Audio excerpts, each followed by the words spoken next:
Hi, I'm Vivian. I've been married to my husband Marcus for 3 years now, and for most of that time, I've been trying, really trying, to win over his mother, Patricia. She's one of those women who thinks nobody's good enough for her son, but I figured with enough effort, she'd come around. Vivian, honey, you're doing it again, Marcus said, watching me prep vegetables at 5 in the morning on Thanksgiving Day. Doing what? I asked, not looking up from the cutting board. Stressing yourself out to impress my mom. You know she's going to find something to criticize no matter what you do. That's not true. Last month she said my apple pie was adequate. Marcus laughed. Wow, high praise from Patricia Sullivan. I wiped my hands on my apron. Look, this is important. Your whole family is coming over. I want everything to be perfect. It will be. You're an amazing cook. For the next 6 hours, I worked like a maniac. Turkey with herb butter, homemade cranberry sauce, sweet potato casserole with a pecan crust, green bean almondine, fresh rolls, 3 different pies. My kitchen looked like a Food Network studio. When the doorbell rang at 2 o'clock, I smoothed down my dress and put on my best smile. Patricia walked in first, not even looking at me. Marcus, darling, come give your mother a hug. Hi, Mom. Happy Thanksgiving. Happy Thanksgiving, Patricia, I said, stepping forward. Can I take your coat? She handed it to me without a word, then walked straight to the dining room. Marcus's sister Rachel came in next with her husband Tom, followed by Marcus's brother David. Something smells amazing, Rachel said, giving me a hug. Vivian, you've outdone yourself. Thanks, Rachel. I hope everyone's hungry. We all gathered around the table. I'd spent an hour setting it perfectly. My grandmother's china, cloth napkins, centerpiece with fall flowers. Patricia sat at the head of the table, surveying everything with narrowed eyes. Marcus, why isn't your mother sitting at the head? Mom, you are sitting at the head, Marcus said gently. I mean the other head. Your father always sat there. Dad passed away 5 years ago, Mom, David said quietly. An awkward silence fell. I cleared my throat. Should we say what we're thankful for before we eat? Patricia waved her hand dismissively. Let's just eat. I'm hungry. I started passing dishes around. Everyone loaded their plates, complimenting each item. Patricia took tiny portions of everything, her face scrunched up like she was being forced to eat garbage. This turkey is so moist, Tom said. What's your secret, Vivian? I brined it overnight with... It's dry, Patricia interrupted, not even swallowing her first bite. You overcooked it. Marcus's fork froze halfway to his mouth. Mom, it's not dry at all. I know dry turkey when I taste it, Marcus. I've been cooking Thanksgiving dinner for 40 years. Rachel jumped in. Patricia, this is literally the best turkey I've ever had. It's perfect. Patricia took another bite of sweet potato casserole, made a face, and put down her fork. Too sweet. Way too much sugar. There's barely any sugar in there, I said, trying to keep my voice steady. It's mostly the natural sweetness from the potatoes. Well, it's wrong. And these green beans are mushy. David looked uncomfortable. They're al dente, Mom. That's how they're supposed to be. I know how green beans are supposed to be cooked, David. Don't lecture me. The meal continued like this for 45 minutes. Patricia criticized every single dish. My hands were shaking by the time dessert came around. I made 3 pies, I said quietly. Pumpkin, apple, and pecan. Patricia didn't even try them. I'm full. That heavy food is sitting in my stomach like a rock. After dinner, I started clearing plates. Rachel helped me in the kitchen. Don't let her get to you, Rachel whispered. She's being awful. It's fine, I'm fine. But I wasn't fine. I was fighting back tears. 20 minutes later, Marcus came into the kitchen, his face pale. Vivian, you need to come see this. I followed him to the dining room. Patricia was standing there with all my serving dishes, the turkey, the casseroles, the sides, everything, and she was dumping them into a large garbage bag. What are you doing? I gasped. Patricia didn't even look at me. This food isn't good enough for my family. I'm disposing of it. Mom, stop! Marcus grabbed her arm, but she shook him off. You married someone who can't even cook a proper Thanksgiving dinner, Marcus. This is embarrassing. I'm throwing it all away and ordering real food from the restaurant downtown. That's my food! I spent hours! Your food is garbage, Vivian. Just like your garbage for my son. He deserves someone who can actually take care of him. She dumped the last serving dish, my grandmother's turkey platter, into the trash. It shattered. Rachel gasped. Patricia, that was Vivian's grandmother's platter. Should have used it for something worth eating. I stood there, frozen, watching 3 days of work and my family heirloom disappear into trash bags.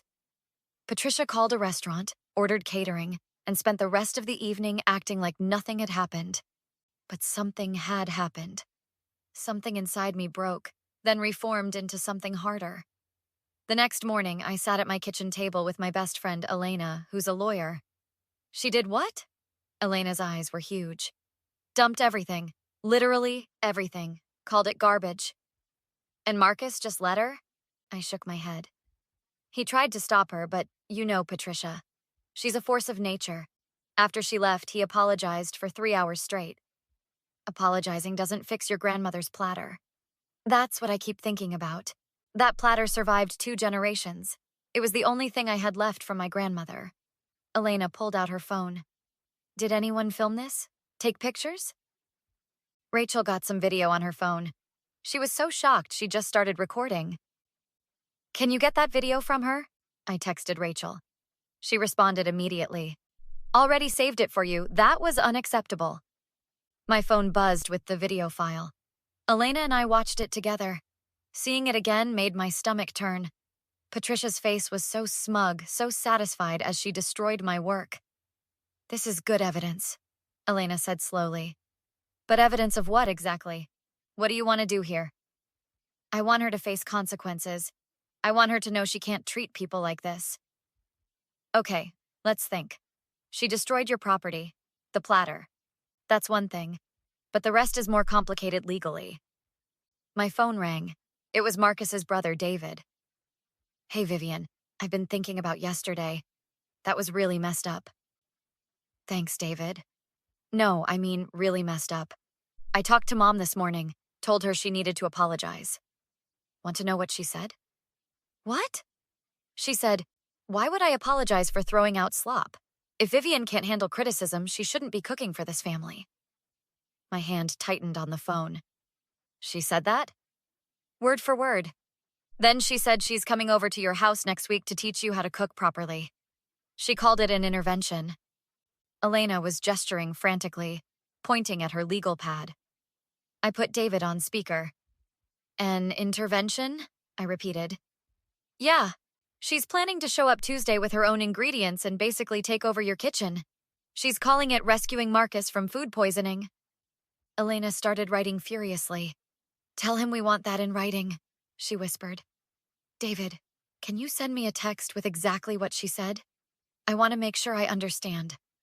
Sure. I'm also going to talk to Rachel and Tom. They're pretty upset too. Mom's been texting the family group chat all morning, saying terrible things about you. After I hung up, Elena looked at me seriously. Vivian, I think we can do something here, but you need to understand. This isn't just about Thanksgiving anymore. This is about a pattern of harassment. What do you mean? Has she done other things? Insulted you? Undermined you? I laughed bitterly. Where do I start? She told Marcus I was too fat for a wedding dress when we got engaged. She showed up to our house unannounced 6 times last month. She goes through my mail when she visits. She told my boss at the office holiday party that I was an adequate secretary when I'm actually a senior project manager. Did anyone witness these things? Dozens of people witnessed the boss thing. Marcus has asked her multiple times to stop showing up unannounced. I have texts where she insults me. Elena was typing on her laptop now. Okay, here's what I'm thinking. We document everything. Every text, every incident, every witness. The food thing is just the catalyst. But what we're really looking at is a sustained pattern of harassment, property destruction, and potentially stalking if the unannounced visits continue. Will any of that actually stick legally? Maybe. But here's the thing. Sometimes you don't need to win in court. You just need people to know what happened. Public accountability can be just as powerful as legal consequences. I thought about this. What do you suggest? First, we get all the evidence together. Then we give her one chance. One, to make this right. If she refuses, we go nuclear. Nuclear how? Elena smiled. You let me worry about that. For now, just collect everything. Screenshots, videos, witness statements. And when she shows up Tuesday for her intervention, make sure you're recording. My phone buzzed. It was a text from Patricia. Tuesday, 2 p.m. Bring nothing. I'll teach you how real women cook. I showed Elena. She grinned. Perfect.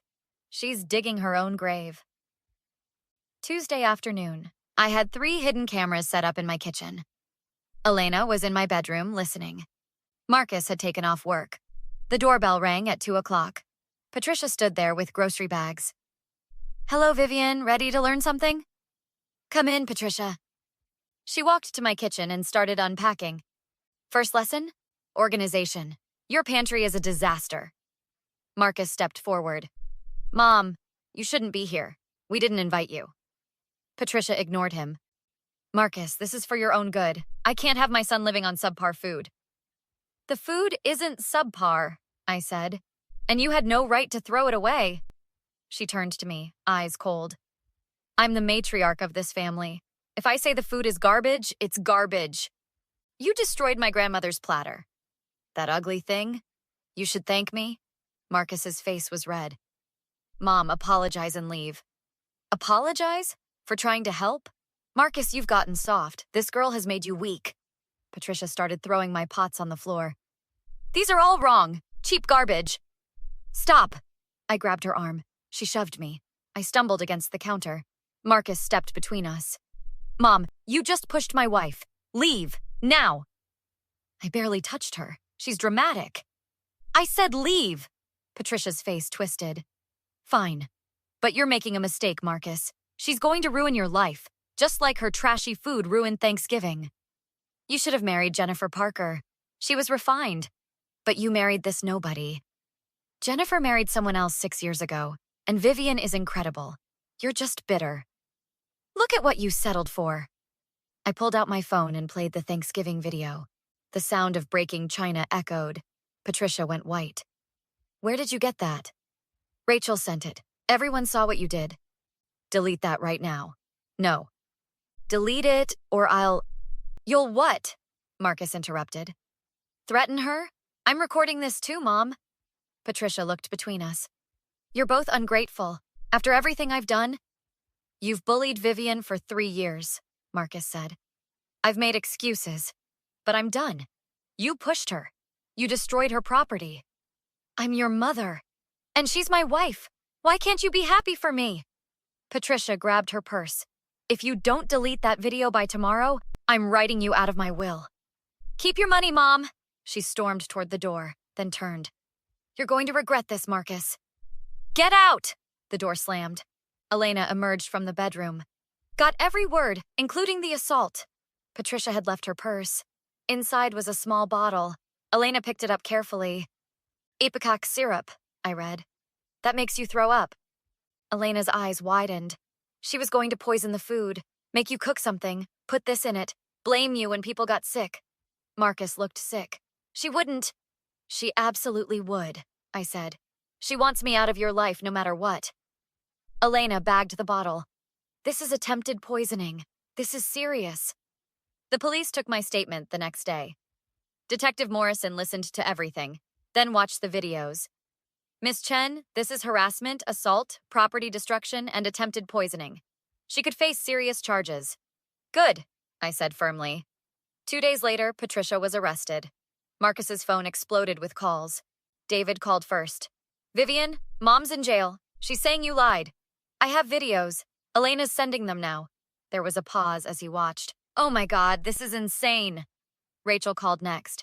I'm testifying on your behalf. Whatever you need. The preliminary hearing was 3 weeks later. Patricia's lawyer approached Elena before it started. My client would like to apologize and offer restitution. She suggests we settle without trial. No settlement, I said. Patricia turned to me, shocked. Vivian, please, can we talk? No.